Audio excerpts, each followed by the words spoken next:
દરેક વિદ્યાર્થી ઘરે હું વારંવાર કહેતો હોઉં છું કે જે લેક્ચર ભણીએ એ તમારા નોટબુકની અંદર લખતા રહેશો, જેથી કરીને ગમે ત્યારે સ્કૂલ ચાલુ થાય તો એની અંદર તમે એનું વર્ક કરી શકો, અત્યારે ઘરે બેઠા કરી શકો અને કોઈ પણ ટોપિક ના સમજાય તો તમે પૂછી શકો. વિદ્યાર્થી મિત્રો, રિઝલ્ટ ત્યારે જ આવશે કે દરરોજનું દરરોજ વર્ક કરશો તો. આપણે જે દરરોજના વિડિયો આવે એ વિડિયોમાં માત્ર વર્ક વધીને 30 મિનિટ હોય.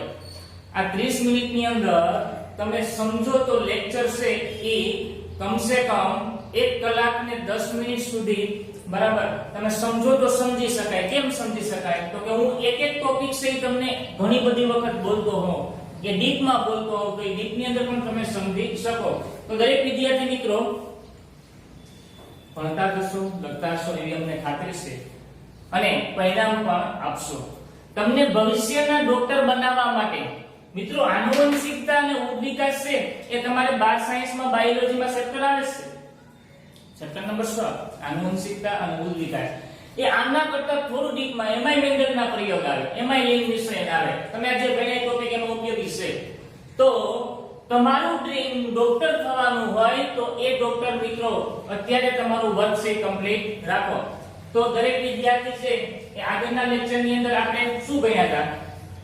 તો કે આનુવંશિક છે બરાબર, એના લક્ષણો હેઠળ જનીન કેવી રીતે કાર્ય કરે બરાબર.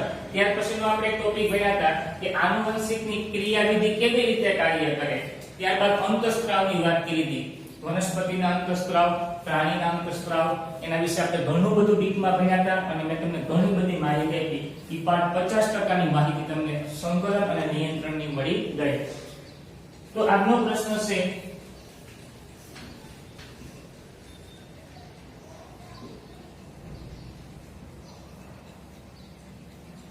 લિંગ નિશ્ચયન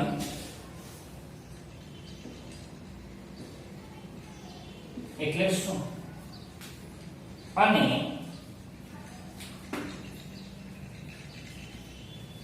પ્રાણીઓમાં લિંગ નિશ્ચયન સમજાવવું.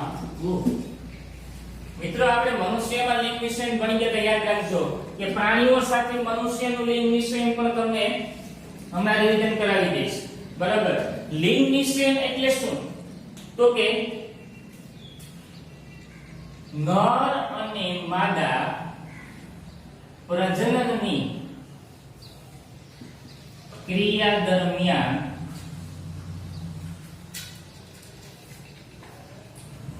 જે નવો સજીવ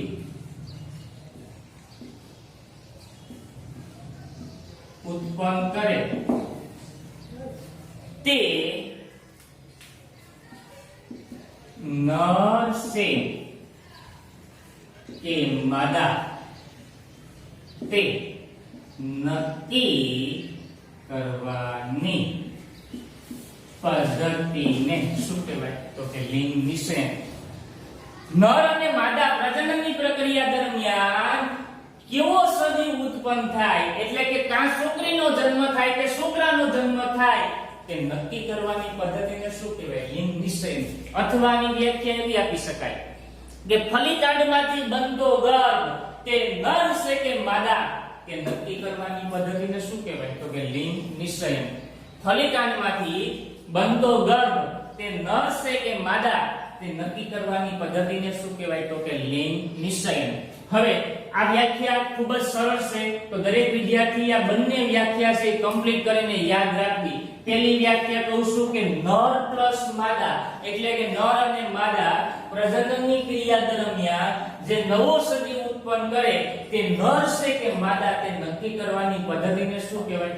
તો કે લિંગ નિશ્ચયન તરીકે ઓળખાય. અથવાની વ્યાખ્યા કે પ્રજનનની પ્રક્રિયા દરમિયાન ફલિતાંડમાંથી બનતો ગર્ભ તે નર છે કે માદા તે નક્કી કરવાની પદ્ધતિને શું કહેવાય? તો કે લિંગ નિશ્ચયન.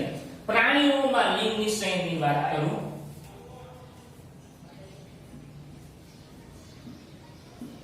પ્રાણીઓમાં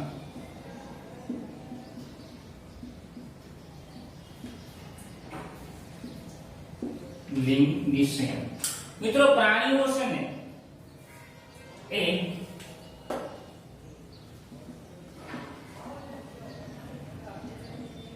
વાતાવરણના તાપમાન પર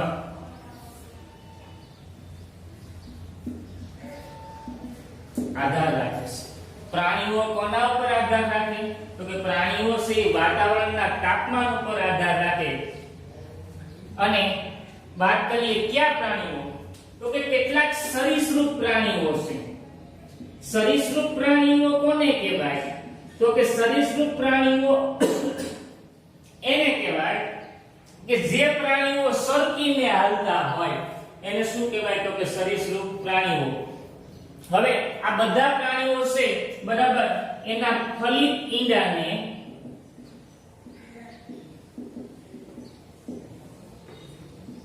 કયું તાપમાન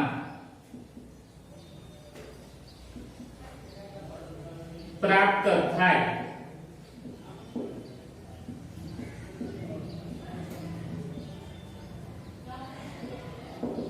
તેના પર આધાર રાખે છે. તેમના ફલિત ઈંડાને કયું તાપમાન મળે તેના ઉપર આધાર રાખે છે. વાત કરું કાસબાના ઈંડાને 30 સેલ્સિયસ કરતા ઊંચું તાપમાન મળે તો તે માદાનો જન્મ આપે છે. શું કીધું? તો કે કાસબાના ઈંડાને 30 સેલ્સિયસ કરતા ઊંચું તાપમાન મળે તો તે કોનો જન્મ આપે? તો કે માદા તરીકે વિકાસ પામે છે. મગરના ઈંડાને ઊંચા તાપમાને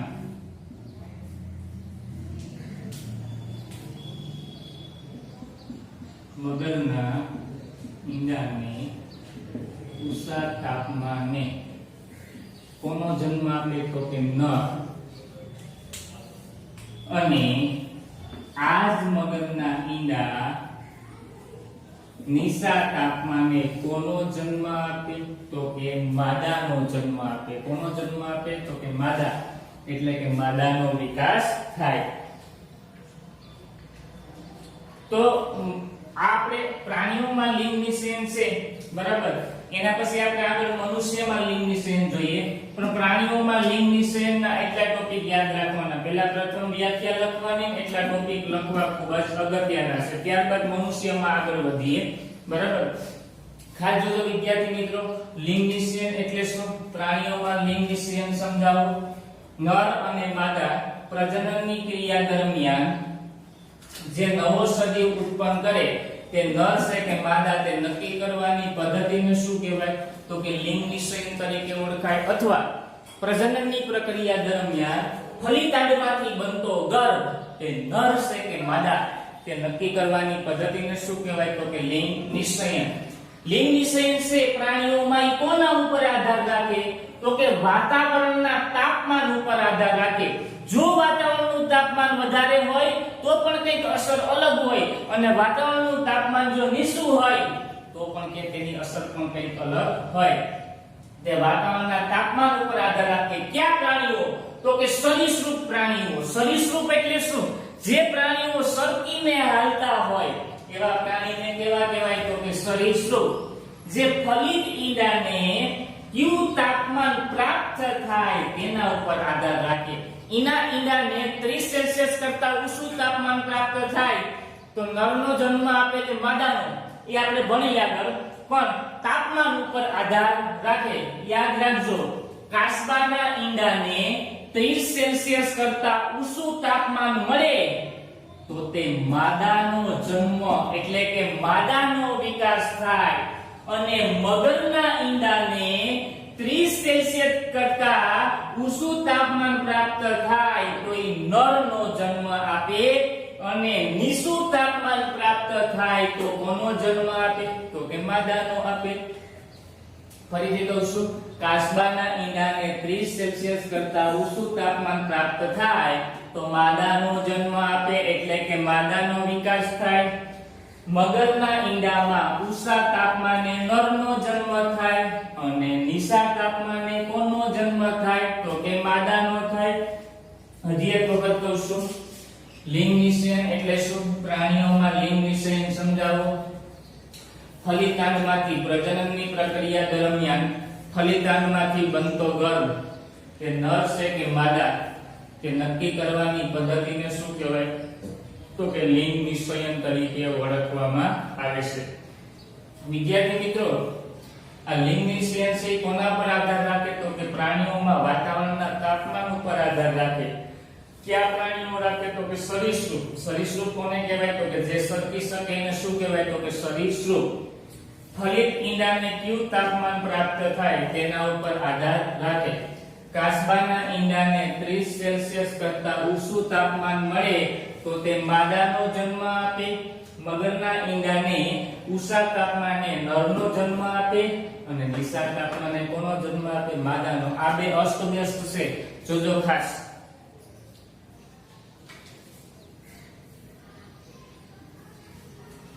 હવે યાદ રાખ, હવે આપણે મનુષ્યની વાત કરીએ.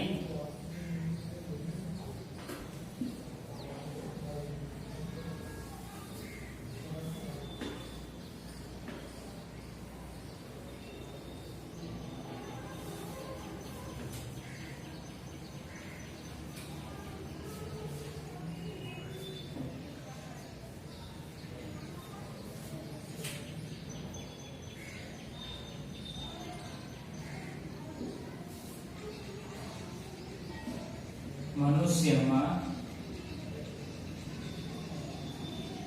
લિંગ નિષયન. મિત્રો, મનુષ્યમાં લિંગ નિષયન છે, બરાબર, એની વ્યાખ્યા ભણીએ. હમણાં આપણે જે ભણ્યા હતા કે પ્રજનનની પ્રક્રિયા દરમિયાન ફલિતાંડમાંથી બનતો ગર્ભ તે નર છે કે માદા તે નક્કી કરવાની પદ્ધતિને શું કહેવાય? તો કે લિંગ નિષયન તરીકે ઓળખવામાં આવે છે. વિદ્યાર્થી મિત્રો, મનુષ્યમાં લિંગ નિષયન છે ને એ કોના ઉપર આધાર રાખે? તો કે રંગસૂત્ર ઉપર આધાર રાખે. કોના પર આધાર રાખે? રંગસૂત્ર. મનુષ્યમાં રંગસૂત્ર છે, આ રંગસૂત્રની સંખ્યા કેટલી હોય?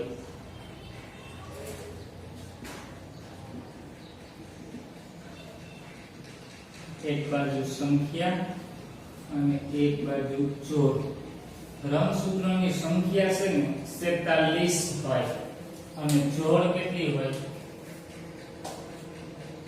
તો કે 23. બરાબર. રંગસૂત્રોની સંખ્યા કેટલી હોય? 47 અને જોડ કેટલી હોય? 23. એની અંદર પણ બે સદીઓનો સમાવેશ થાય, નર અને માદા. નરની અંદર વાત કરીએ, નરની અંદર રંગસૂત્ર કેટલા હોય?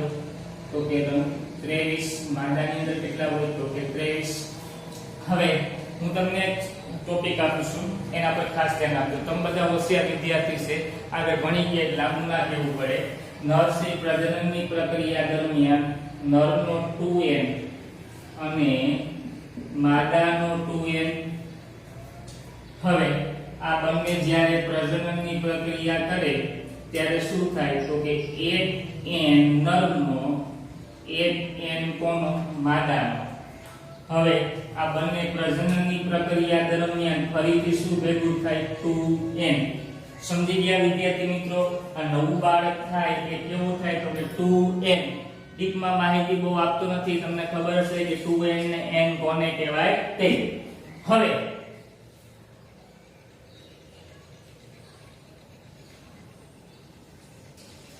મનુષ્યની અંદર લિંગ નિષયનની વાત કરતા, બરાબર, નર અને માદાની બંનેની અંદર, નર અને માદા આ બંનેમાં રંગસૂત્રની વાત કરીએ. નરની અંદર રંગસૂત્ર 22 દૈહિક હોય અને માદાની અંદર રંગસૂત્ર 22 કેવા હોય? તો કે દૈહિક. દૈહિક નો મતલબ શું? કે બંનેમાં સરખા હોય. કેવા હોય? સરખા. બંનેમાં રંગસૂત્ર કેવા હોય? તો કે સરખા. એ બેયના લક્ષણો નવી સંતતિમાં મળે ને મળે.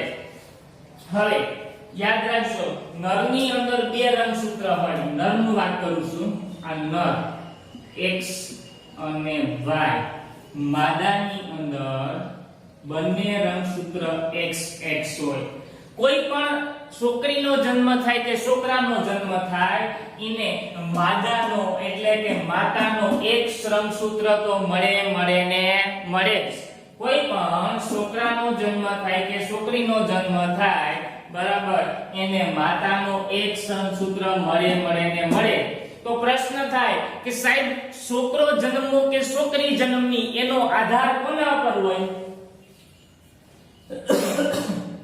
તો કે એના પિતા ઉપર હોય પિતા એટલે કોણ તો કે નર એ છોકરો જન્મવો કે છોકરી જન્મની તેનો આધાર કોના પર હોય તો કે તેના પિતા ઉપર રહેલો હોય યાદ રાખજો જ્યારે નરનો એક રંગસૂત્ર માદાના એક રંગસૂત્ર સાથે જોડાય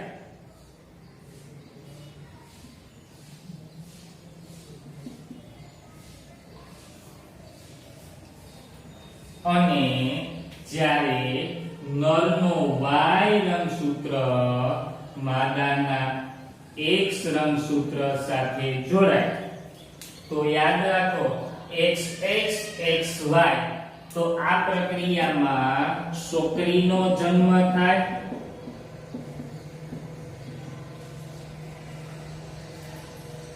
અને આ પ્રક્રિયામાં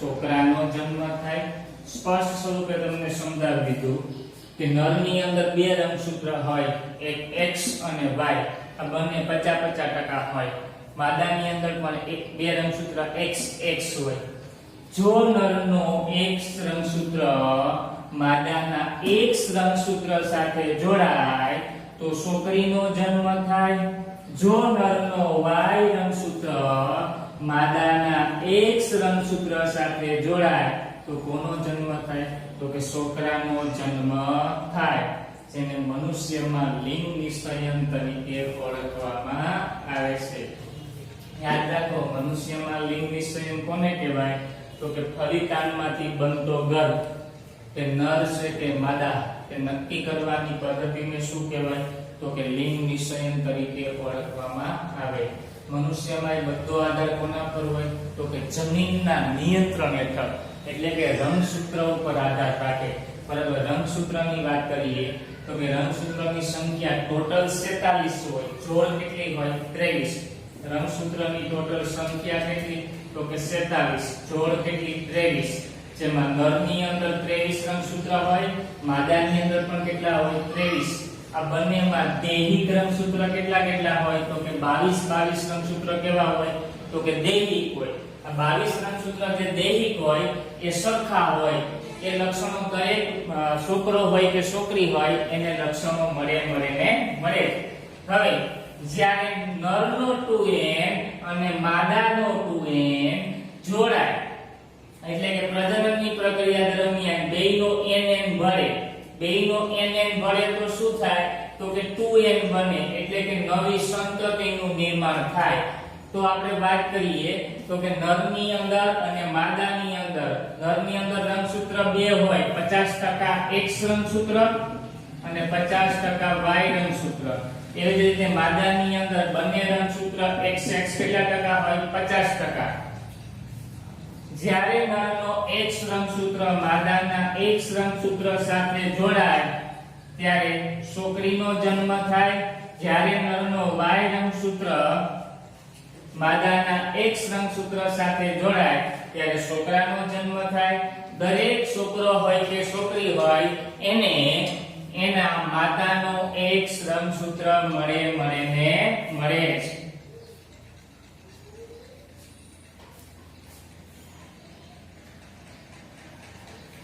તો વિદ્યાર્થી મિત્રો આપણે મનુષ્યમાં લિંગ નિષયન પ્રાણીઓમાં લિંગ નિષયન વિશે વાત કરી બરાબર હવે થોડીક વાર્તા તરફ જઈએ વાર્તા એટલે શું તો કે લિંગ નિષયનની અંદર પણ ભમરાઓની વાત કરી કે ભમરાઓ છે એ કઈ રીતના પ્રજનનની પ્રક્રિયા દરમિયાન નવા ભમરાઓનું નિર્માણ કરે બરાબર, એટલે કે એનો પ્રશ્ન છે કે પ્રાકૃતિક પસંદગીમાં ભમરાની વસ્તી કઈ રીતે ઉદ્ભવે? તો પ્રાકૃતિક પસંદગીની અંદર ભમરાની વસ્તી છે કઈ રીતે ઉદ્ભવે એની વાત કરું છું. યાદ રાખજો વિદ્યાર્થી મિત્રો, એક જંગલ હતું. આ જંગલની અંદર લાલ રંગના ભમરાઓ વસવાટ કરતા હતા. કયા રંગના ભમરા વસવાટ કરતા હતા? લાલ રંગના. અને આ લાલ રંગના ભમરાના ભક્ષક એટલે કે એને ખાઈ કોણ જાતા હતા? તો કે એને ખાવા માટે કાગડાઓ એના ભક્ષક હતા. કોણ હતા? કાગડાઓ એના ભક્ષક. અને એ કાગડાઓ લાલ રંગના ભમરાને ખાઈ જતા હતા. પણ મિત્રો તમને તો ખબર છે કે જંગલ તો લીલા રંગનું હોય, તો એમાં પ્રજનનની પ્રક્રિયા દરમિયાન એક વખત લાલ રંગના ભમરામાં લીલો રંગનો ભમરો છે ઉત્પન્ન થયો. અને લીલો રંગનો ભમરો છે એ તો સંપૂર્ણ વનસ્પતિને સમાન છે. તો લીલા રંગનો ભમરો વનસ્પતિને સમાન હોવાથી કાગડાઓ એને જોઈ શકતા નથી. તો લીલા રંગના ભમરાનું ભક્ષણ થશે નહીં. જો લીલા રંગના ભમરાનું ભક્ષણ નહીં થાય તો લીલા રંગના ભમરાની વસ્તી વધી જશે. એમ પ્રજનનની પ્રક્રિયા દરમિયાન લીલા રંગના ભમરાની વસ્તી વધી જાય અને લાલ રંગના ભમરાને કોણ ખાઈ જાય? તો કે લાલ રંગના ભમરાને કાગડો ખાઈ જાય. કારણ કે કાગડો એનો ભક્ષક છે. કાગડાને જંગલની અંદર લાલ રંગના ભમરા છે દેખાય, તો લીલા રંગના ભમરાની વસ્તી વધતી જાય. તો એ પ્રાકૃતિક પસંદગી કહેવાય. કેવી પસંદગી કહેવાય? પ્રાકૃતિક. હવે મિત્રો યાદ રાખો, એક વખત લીલા રંગના ભમરામાંથી વાદળી રંગનો ભમરો ઉદ્ભવ્યો. આ વાદળી રંગનો ભમરો ત્રણ રંગના ભમરા થયા, લાલ, લીલો અને વાદળી. તો સૌથી ઓછી જંગલમાં સંખ્યા કયા ભમરાની હશે? યાદ કરો. કોનો ભક્ષક હતો કાગડો? તો કે લાલ રંગના. લાલ રંગના ભમરા મોસ્ટ ઓફ બધાને ખાઈ જશે. આ લાલ રંગના ભમરાને ખાઈ જશે તો શું થશે? તો કે લાલ રંગના ભમરાને ખાઈ જાય તો લાલ રંગના ભમરાની વસ્તી ઓછી થઈ જાય. પણ એમાં એક વખત અચાનક જંગલમાં હાથી આવ્યો અને આ હાથીએ જંગલની ગાડીઓ છે બરાબર એ પસારી દીધી, નીચે નાખી દીધી અને હાથી છે એની ઉપર હાલતો ગયો. તો એમાં ઘણા ભમરા લીલા રંગના મરી ગયા. લીલા રંગના ભમરા છે અમુક જ વધ્યા, બાકી લીલા રંગના ભમરાની વસ્તી નષ્ટ થઈ ગઈ. વધ્યા કોણ? તો કે વાદળી રંગના ભમરા. તો વાદળી રંગના ભમરા પણ કાગડો ભક્ષણ કરી શકે. શા માટે? જો કાગડો લાલ રંગના ભમરાને જોઈ શકતો હોય તો વાદળી રંગના ભમરાને પણ જોઈ શકે. કાગડો લાલ રંગના ભમરાને જોઈ શકતો હોય તો વાદળી રંગના ભમરાને પણ જોઈ શકે. કે વાદળી રંગના ભમરાનું શું કરી નાખે? તો કે ભક્ષણ કરી નાખે. વિદ્યાર્થી મિત્રો, આ ટોપિક ભમરાવાળો તમને આગળના લેક્ચરમાં આની શરૂઆત ત્યાંથી જ કરી અને એ જ સમજાવીશ. પણ ખાસ અગત્યનું એ છે કે આપણે મનુષ્યમાં લિંગ નિશ્ચયન છે એ ફરીથી રિવિઝન કરીએ. અને આ ભમરાનું છે તમે ટેક્સ્ટ બુક ની અંદર બરાબર બીજું કોઈ મટીરીયલ હોય તેની અંદર તમે ખાલી આ ટોપિક વાંચો. તમે ખાલી એકવાર જોશો તો તમને આવડી જશે. વાર્તા જેવા ટોપિક છે બરાબર. એક્ઝામમાં ક્યારેય પૂછાણા નથી, પૂછવાની શક્યતા પણ નથી, પણ એને કરવા ખૂબ જ અગત્યના છે. મસ્ત ટેક્સ્ટ બુકમાં ચિત્ર દોર્યા છે. આ ચિત્રમાં જોજો કે કાગડો લાલ રંગના ભમરાનું ભક્ષણ કરી શકતો હોય બરાબર. એ ખૂબ જ અગત્યનો ટોપિક છે કે થોડુંક ટેક્સ્ટ બુક ની અંદર પણ જોઈ લેજો દરેક વિદ્યાર્થીને. લખતો નથી બોર્ડમાં કારણ કે વાર્તા સ્વરૂપે છે. એ વાર્તા ફરીથી હું આગળનો લેક્ચર લઈશ ત્યારે બોલી આપીશ. પણ અત્યારે મારે તમને અગત્યનો પ્રશ્ન ફરીથી રિવિઝન કરાવવો.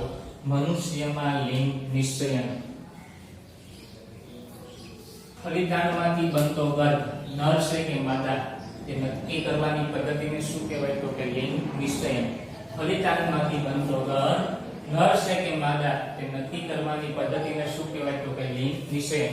મનુષ્ય પ્રજનનની પ્રક્રિયા દરમિયાન નર અને માદા તે નવા સજીવનું નિર્માણ કરે. એ નવો સજીવ છોકરો છે કે છોકરી એટલે કે નર છે કે માદા તે નક્કી કરવાની પદ્ધતિને શું કહેવાય? તો કે લિંગ નિશ્ચયન. મનુષ્યમાં લિંગ નિશ્ચયન કોના ઉપર આધાર રાખે? તો કે રંગસૂત્ર ઉપર. તો રંગસૂત્રની સંખ્યા જાણીએ. રંગસૂત્રની સંખ્યા મનુષ્યમાં કેટલી હોય? તો કે 47. જોડ કેટલી હોય? તો કે 23. નરની અંદર રંગસૂત્રની સંખ્યા કેટલી હોય? 23. માદાની અંદર પણ કેટલી હોય? 23. નરની અંદર દૈહિક રંગસૂત્રની સંખ્યા કેટલી? 22. લખજો નરની અંદર દૈહિક રંગસૂત્રોની સંખ્યા કેટલી 22, માદાની અંદર દૈહિક રંગસૂત્રોની સંખ્યા કેટલી હોય તો કે 22 હોય. હવે યાદ રાખજો, નરનો 2n, માદાનો 2n, આ બંનેનો nn જોડાય તો જે નવી સંતતિ મળે એને શું કહેવાય? 2n. હું એમ કહેવા માંગુ કે નરનો DNA, માદાનો DNA, આ બંનેના ભાગ થાય અને એ DNA નવી સંતતિને મળે તો આનો અડધો અડધો આનો, એટલે એક આનો, આના બે હતા, એક આનો તો શું થઈ ગયું તું એમ. હવે આગળ નરની અંદર બે રંગસૂત્ર છે, એક X અને એક Y, બે 50-50% હોય.